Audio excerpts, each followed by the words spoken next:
Love me not. Two people fall in love. But is their experience real? Or is it just an effect of the medicine they're taking? Kate looked around the room at the other people, 10 men and 10 women all around the same age. Thank you for coming today and offering your time to help with our research. Limerin, the medicine we're testing, is in the final stage of testing. Previous human trials have shown us that limerin is completely safe. Kate stopped paying attention.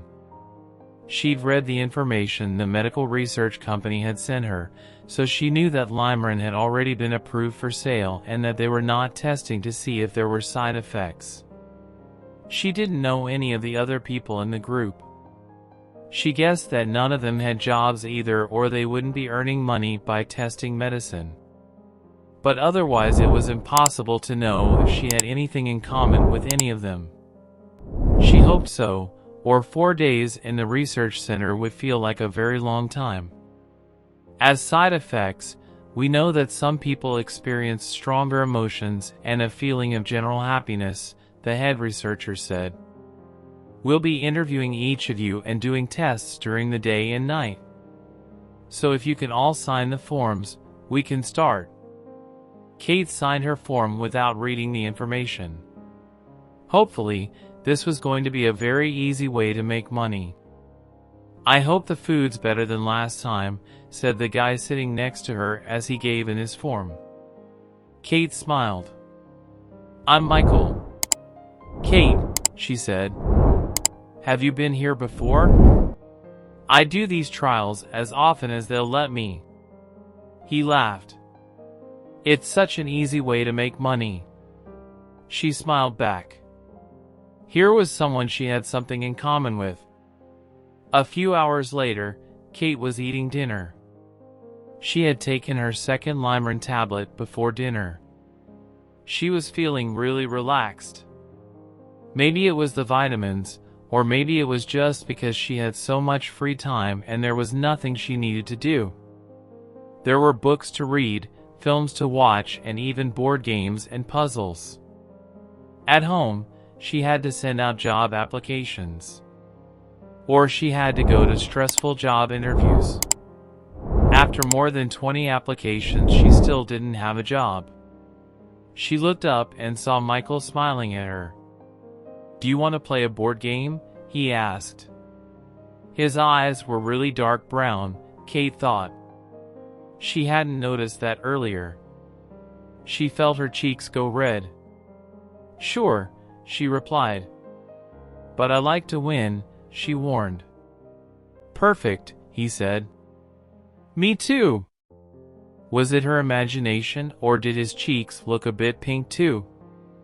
For the next 2 days, Kate and Michael spent hours and hours playing games, chatting and watching films. I feel as if I've known you for months, not days, she said. She already knew he lived nearby, that he was a student studying for his PhD, and that he had dimples in his cheeks when he smiled and a cute way of putting a pen behind his ear when he was reading. She wasn't sure, but she thought he was trying to sit next to her for meals and spend time with her whenever he could. Or maybe she was the one who was always looking for him. So, do you think you're feeling any side effects? He asked her one evening. They were sitting on the sofa, watching a film. Michael's knee was almost touching her leg, and if his hand moved just a little, it would be touching hers. Her heart beat faster, and all she could think about was being near enough for his skin to touch hers. Her face was red again, she knew it. Any what? She asked, trying to concentrate on their conversation instead. The side effects of limerin that they told us about at the presentation, he said, moving his hand away. Her skin immediately felt cold, as if his hand had been making the air between them warm. Oh, I wasn't really listening, she said. We still get paid anyway, don't we? And then he did it. He moved his hand so that it covered hers. A nice feeling traveled all the way through her fingers and across her skin. She turned her hand over and held his hand. He smiled and moved his face towards hers. "Can everyone come and get their next Slimerin, please?" called a nurse. Michael dropped her hand and followed the rest of the group to the nurse's room. Kate couldn't remember ever feeling so happy. "Thank you everyone for taking part. You're now free to go," the head researcher said the next morning as the trial ended. "Any side effects will disappear over the next few days. If you have felt any strong feelings and happiness, those feelings will decrease. Fortunately, we don't expect anyone to become depressed. However, we will keep in touch with all of you in the next few days to make sure everything is fine. We can have our first date now," Michael said to Kate. "Breakfast?" Over breakfast, they talked and talked. Kate knew she was in love. It was stupid, but it was true. Michael said at first, "I can't believe I met you. I've never felt like this about anyone before." "This does feel amazing," Kate said. But she had been worried about something since the beginning of the trial. She hadn't wanted to think about it, but now she had to ask him a serious question. "You don't think?" "What? What if it's the Limerin making us feel like this? What was it he said about strong feelings?" "There's only one way to find out," he said. "If you don't want to be my girlfriend anymore after a few days, we'll know it was just the Limerin." She smiled at the word girlfriend. "Maybe your side effects will go away first." "Maybe." He laughed. "But I don't think so. This feels real to me." "Me too," she said. 4 months later. A few months later, Kate was thinking about the beginning of their relationship. She had to admit, nothing could ever be as perfect as those first days together. Real life had to start again. She got a job a few days after the trial ended.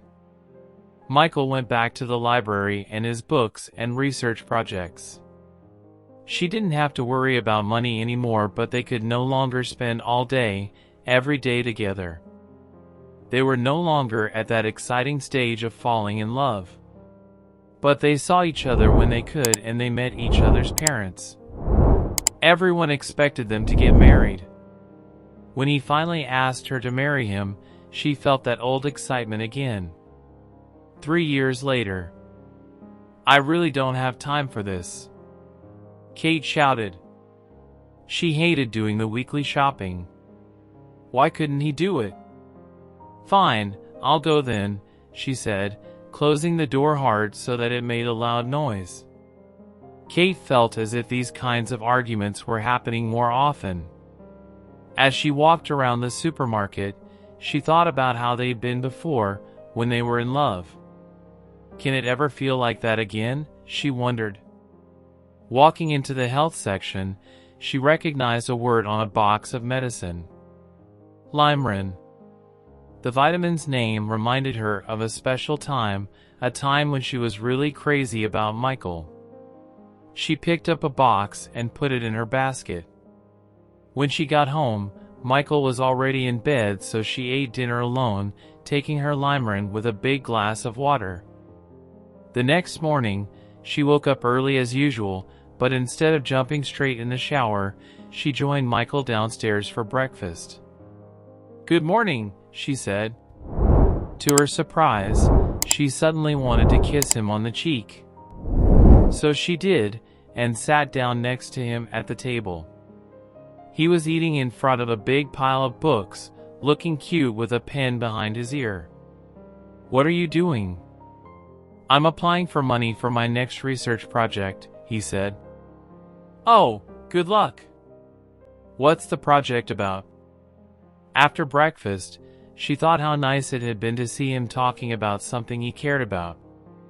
She'd forgotten how cute his dimples were when he smiled, she thought. Or maybe she hadn't seen him smile much recently. Anyway, she decided to have breakfast with him every day, since it had been such a lovely start to the day. It couldn't hurt to make a bit more effort, could it? 2 years later. The baby hadn't stopped crying for 2 hours, but now her little face was peaceful as she slept. Kate felt annoyed. Where was Michael? She went downstairs and found him filling bottles with milk for the baby. "Well done," Michael said. "That didn't sound easy." "No," she said angrily. "It isn't." "You're doing an amazing job," he said. "Okay, so, I've washed all the clothes, made your lunch for later, and I'm going to come home early this afternoon so that you can have some time for yourself." Kate managed to smile and say thank you. He really was being very sweet, even if she was too tired to feel grateful or to be nice back. As soon as he had left for work, she picked up the box of limerin. By the time he came home, Kate felt able to smile back when he smiled at her. 1 year later. Kate was putting clothes away while the baby slept. She picked up one of Michael's favorite jumpers and held the soft material next to her cheek. She missed him, and he had only been out an hour. Putting it back, she noticed something hard under the rest of the jumpers in the drawer. It was boxes and boxes of limerin. They weren't hers. She was shocked to see these boxes. She took limerin every day, it was true, but Michael? She thought of limerin as an easy way to those feelings she'd always had for Michael. And it was working. Every day she felt madly in love with her wonderful husband. Everyone said marriage was hard work, but she just didn't have time or energy for the job of marriage as well as her part-time job and a young baby. When she took limerin, she made more effort to do small things that made their life together enjoyable. If he did something nice for her, she said thank you, but most of all she actually felt grateful. If he wore a new shirt or his hair looked good, she told him he was handsome. She asked him about his day and remembered things that were important to him. She'd seen nothing wrong with doing this. Until now, that is. Now she knew why he had always been so good at doing those same things for her. It was all fake. Instead of smiling at Michael when he got home, she was angry. Clearly the limerin only had a limited ability to make everything perfect because nothing felt perfect right now. "What are all these?" she asked. She pointed to the limerin packets she'd taken from the drawer and put on the kitchen table. Michael moved closer and tried to read the small writing on the boxes. "They're vitamins, aren't they?" "Don't act as if you've got no idea why I'm asking," said Kate, even more angry. "These boxes," she said, picking one of the packets up, "are our relationship." "Oh," he said. "It's limerin." "Yes, it's limerin," she said. "I know exactly what they are." He looked confused. "So why are you asking me what they are?" "I remember the name now you said, from the place we met, right? But I've not taken those for years." "What?" I don't know." "It's better to get vitamins from fruit and vegetables, isn't it?" he said. "The research company sent us boxes and boxes of them years ago, but I put them away somewhere and forgot to throw them away. We eat a healthy enough diet so there's no need to take vitamins." "What about?" She felt her voice getting louder and louder, but also something made her feel less sure about the words she planned to say. Her idea sounded stupid. "What about the falling in love part?" "The side effects. You're always so wonderful, the perfect husband. And now I know why." Thanks." He laughed. "I know they told us there were some side effects, but we were just joking when we said we fell in love because of the medicine, weren't we? Also," he added, turning the box over in his hands, they must have changed the ingredients or something because it doesn't say anything on the box about side effects. See? He held it out for her to look. Maybe they changed the recipe after we did that trial.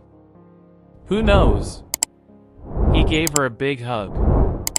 This perfect husband is all natural, don't worry. He went upstairs to kiss the baby, and then she heard him in the kitchen as he started to make dinner.